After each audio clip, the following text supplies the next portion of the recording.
നമസ്കാരം, പ്രവാസി മലയിലേക്ക് എല്ലാവർക്കും സ്വാഗതം. പ്രവാസികളെ സംബന്ധിച്ചിടത്തോളം അവരുടെ ജീവിതത്തിലെ ഒരു പ്രധാന വില്ലൻ ഒരുപക്ഷെ അവരുടെ ബോസ് തന്നെയായിരിക്കും.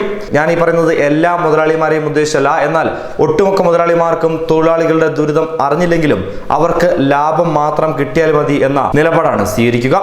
എന്നാൽ തൊഴിലാളികൾക്ക് കൃത്യസമയത്ത് ഭക്ഷണമോ അധ്വാനത്തിനുള്ള കൂലി കൊടുക്കുവാൻ വരെ തയ്യാറാകുന്ന നിരവധി മുതലാളിമാരും ഈ ലോകത്തുണ്ട്. അവിടെയാണ് പ്രമുഖ വ്യവസായിയും ലുലു ഗ്രൂപ്പ് ചെയർമാനുമായ MA യൂസഫ് അലിയുടെ പ്രാധാന്യം എല്ലാവരും മനസ്സിലാക്കേണ്ടത്. കഴിഞ്ഞ 26 വർഷമായി ലുലു ഗ്രൂപ്പിലെ ജീവനക്കാരനായിരുന്ന നകുലൻ ഹൃദയാഘാതം മൂലം ഈയിടയ്ക്ക് മരിച്ചിരുന്നു.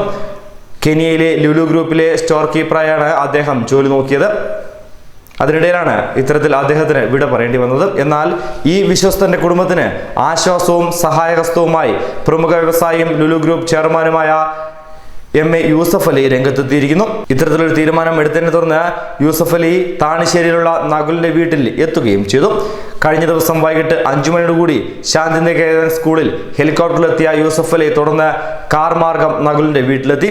നകുലിന്റെ ബന്ധുക്കളെ കണ്ട ശേഷം യൂസഫ് അലി നകുലിന്റെ ഭാര്യ രാധിയെയും അവിവാഹിതയായ മകൾ നീതുവിനെയും ആശ്വസിപ്പിക്കുകയും ചെയ്തു. ലുലു ഗ്രൂപ്പിന്റെ ജീവനക്കാർക്കുള്ള ആനുകൂല്യമായ 19 ലക്ഷം രൂപയ്ക്ക് പുറമെ 5 ലക്ഷം രൂപയുടെ സഹായവും നൽകിയാണ് യൂസഫ് അലി തിരിച്ച് മടങ്ങിപ്പോയത്. കുടുംബത്തിന് ഏത് നേരവും ആവശ്യമായ എന്ത് സഹായത്തിനും തന്നെ വിളിക്കാമെന്ന് പറഞ്ഞ ശേഷമാണ് അദ്ദേഹം പോയത്. മാത്രമല്ല, നകുലിന്റെ മകൾ നീതുവിന് ജോലി വാഗ്ദാനവും അദ്ദേഹം നൽകി.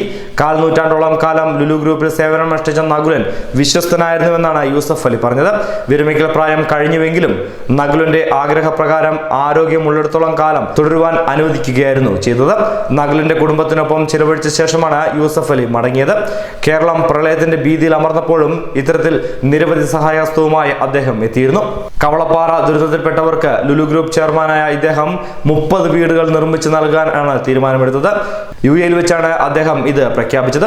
വേദിയിലുണ്ടായിരുന്ന PV അബ്ദുൽ വഹാബ് MPക്ക് ഇതിനുള്ള തുക അവിടെ വെച്ച് തന്നെ യൂസഫ് അലി കൈമാറുകയും ചെയ്തിരുന്നു.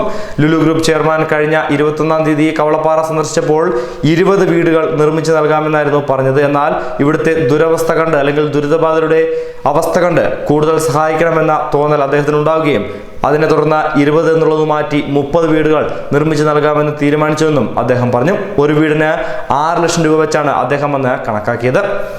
ന്യൂസ് ഡെസ്ക്, പ്രവാസി മലയാളി.